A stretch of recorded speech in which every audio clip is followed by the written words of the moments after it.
hozir mana o'tkop yiringlab yotdi, o'tkop chirib yotdi. Devorlari hozir ushlasiz yirtilib ketadi. Yupqalashib ketgan.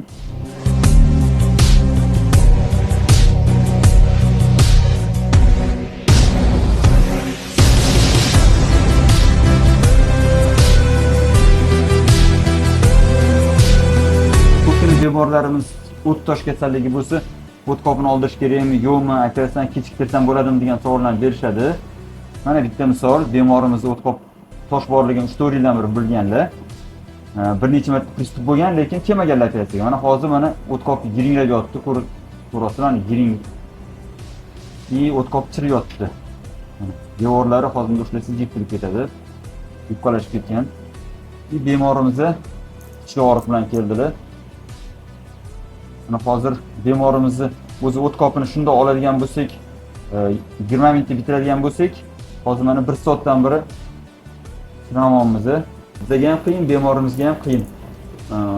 Operatsiyaga ketishi. Operatsiyadan keyin drenaj qo'yishga to'g'ri keladi, yarasi yiringlashi mumkin. Maslahatimiz bunaqa cho'zmaydi. Eng asosiy nuqtalardan bittasi 8 million so'mga aylanadigan operatsiya hozir mana 12 million so'mga aylanadi mana.